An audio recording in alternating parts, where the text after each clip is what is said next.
Marami pa nga akong nakikita sa comment section ng mga nagtatanong kung na-permanent na ba ako as a teacher 1 sa DepEd. Hey, it's me, Bads Veran. It's another day, another vlogan.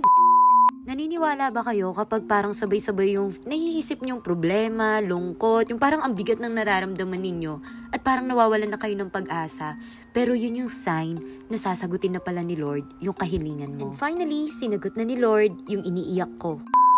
Alam niyo ba, sa totoo lang, hindi talaga ako nagmamadali na ma-permanent. Pero syempre, praying na ma-permanent din ako sa taon na ito. At dahil nababalita nga sa division office namin na kakaunti lang yung item. Kaya tinanggap ko na muna yung mga offer na maging substitute teacher. Nung magsimula na nga yung klase, may mga nababalitaan na akong na-permanent. Sa totoo lang, masayang-masaya ako para sa kanila. Pero habang lumilipas yung mga araw o linggo na may nababalitaan akong bagong mga na-permanent na naman, medyo nag-worry din ako. Dahil ang pagkakaalam ko, sinusunod ang RQA o yung pagkakasunod-sunod. At syempre, yung localization. Dito nga sa lugar namin, naging rank 2 ako sa DepEd ranking. Kaya sa totoo lang, medyo nag-e-expect ako na mapapaaga ang pagtawag sa akin para ma-permanent sa isang paaralan. Pero sa totoo lang, hindi ganun yung nangyari. Oo, masaya ako para sa mga kapwa ko guro na nagkakaroon na ng permanent position. Pero aaminin ko, tinatanong ko din si Lord, bakit po kaya hindi pa ako na-permanent? Minsan naisip ko, hindi pa ba talaga ako handa?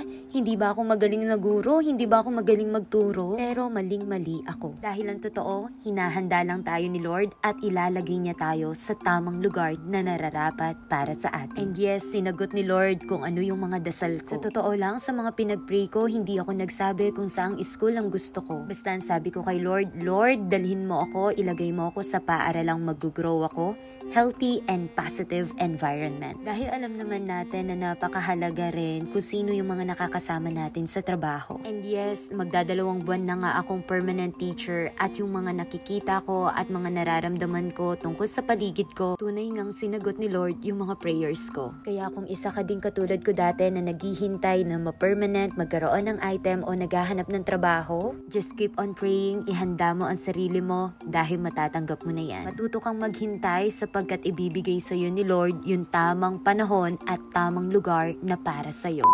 At ito na nga, ichichika ko sa inyo yung buhay ko, yung first day at first week ko nga bilang permanent teacher. O diba, first day ko, walang pasok. At mapapasabi na lang talaga ako, ay, sayang yung learnings.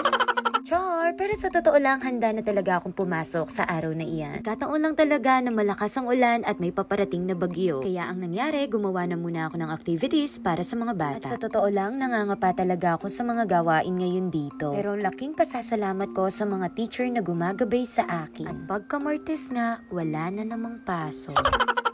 Dito nga inaayos ko yung mga PowerPoint at magsasad ako ng activities para sa mga bata. By the way, ang na-assign nga sa akin ay mathematics at araling panlipunan para sa grade 6 at para sa grade 4 naman ay MAPE. Alam nyo ba, kahit isang beses ko palang na-meet yung mga teachers, sobrang babait na nila sa akin. Bilang isang baguhang teacher nga, hindi na ako nahihiyang magtanong o mag-chat sa kanila. At talagang ginagabayan nila ako kung ano yung dapat kong gawin. Alam nyo ba, kahit hindi ko pa nami-meet lahat ng teachers dito, naramdaman ko na yung mainit na pagtanggap nila sa akin. Alam mo yung yung ibang teachers, sila pa talaga yung magme-message sa'yo at i-welcome ka nila. Tinuturuan ka na rin kung ano yung mga dapat mong gawin at hindi mo dapat gawin. Alam mo yung mararamdaman mong welcome ka na agad at parte ka na ng pamilya. Dahil aaminin ko, nung nalaman kong dito nga ako mapupunta sa paaralan nito, medyo natakot ako. Medyo nag-alala ako. Pero dahil sa mga naipapakita at naipapadaman nila, unti-unti nababago kung ano ang nasa isip ko. At sa totoo lang, laging umiikot sa utak ko, grabe, sobrang kinikilig ako kay Lord kung paano niya sagutin talaga yung mga prayers ko. Dahil aminin man natin sa hindi, bilang isang baguhang teacher o nangangarap na magkaroon ng permanent position, na pinagdarasal din natin na mapunta tayo sa mga paaralang mag-grow tayo, mararamdaman natin that we are safe and belong. Sa totoo lang, hindi pa talaga nagsisink in sa akin na permanent teacher na ako. Dahil isang linggo nga walang pasok, kailangan gumawa ng accomplishment report. And yes, ang first week ko, ang nangyari, dito lang ako sa bahay.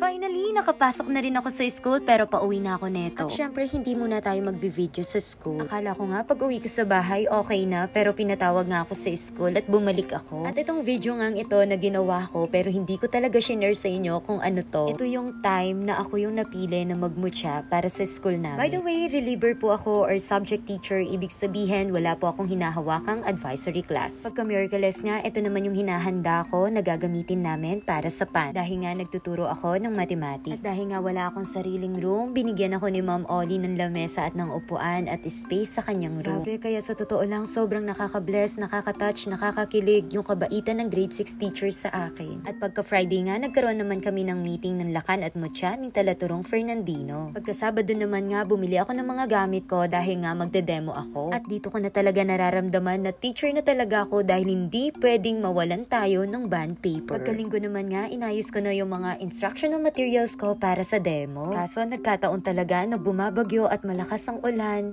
noong mga panahong ito. At may mga pangyayari ding hindi inaasahan. Pagka third week naman nga, nag-i-start na rin ako maging coach sa volleyball. Alam nyo, sa totoo lang, simula nung pagpasok ko, parang ang dami kong ganap talaga. Doon yung kinakabahan at nahihiya ako, pero excited ako. Di man ako ganun kagalingan sa isang bagay, pero pag-aaralan ko. I hope bilang isang bagong teacher, huwag nating iisipin na maraming trabaho o maraming binibigay agad sa atin. Kundi magpasalamat tayo dahil habang bata pa tayo, maaga pa, na-expose na tayo sa mga bagay na ito. Magpasalamat tayo dahil pinagkakatiwalaan tayo na gawin ang mga bagay na ito. Tandaan mo, sa lahat ng gagawin natin, ang magbibigay ng lakas, dunong sa atin ay si Lord. At yun lamang po. Thank you po!